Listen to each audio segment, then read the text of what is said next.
I learned from an early age that every time I saw somebody who told me that something was okay every now and then, I gotta double check if they're actually doing it every now and then, right? I used to lie to myself, right? Before I completely quit drinking soda, I quit drinking soda when I was 16 years old. But before that, I tried to cut back. There was a time. Didn't work. I didn't cut back. I didn't get the results that I had wished to get when I cut back.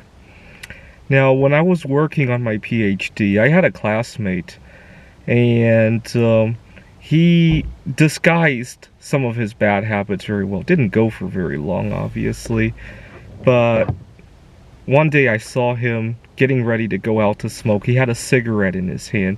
I was very surprised that he smoked. He seemed like a good kid.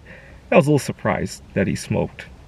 And he told me, oh, he just smokes because he's stressed out about an exam. Oh, he only smokes when he has something on his mind. He only smokes when he's with his friends, or whatever the case is. Can't remember the details.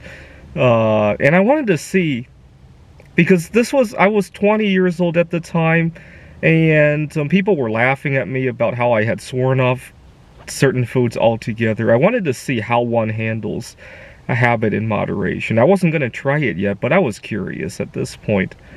And we became close friends, and I realized he wasn't smoking in moderation. He claimed it was moderation. He had a stressful event. He had a party. He would smoke there. In the middle of a meeting where everything was going well, he would go out to smoke.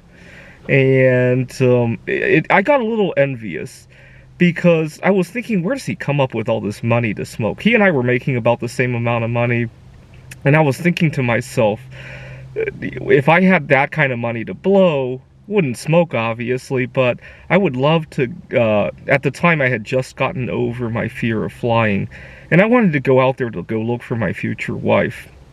And I thought, gee, I wish I had that kind of money to do that. And I especially wanted to go to Japan to go look for my future wife, and didn't have the money, or actually more importantly, I also didn't have the time to do that. And somehow he came up with it, and he was smoking a lot more than he was willing to admit. And that's the point I want to make. Yeah, one cigarette a day might not kill you, but is it one cigarette a day, right? One soda every day. Actually, one soda a day might be worse than most people think. But a soda every now and then, right? Every holiday season, or every time you see your uncle, or every time you go out on a date. Yeah, that might not kill you, but you got to be sincere to yourself. Is that the only soda you're drinking? Right? And personally, I know that's not going to be the only soda that I drink, and I would much rather have that money to go do other things that I love to do, right? I never actually met a future wife in another country, right? I actually found her a few blocks away from home. Kind of funny, because I've been to 13 other countries to look for my future wife, and I end up finding her 5 blocks away from home, right? But recently I took up bowling. I'd much rather have the money to do that, right, than to mindlessly to poison myself, right, and then lie to myself about it, right?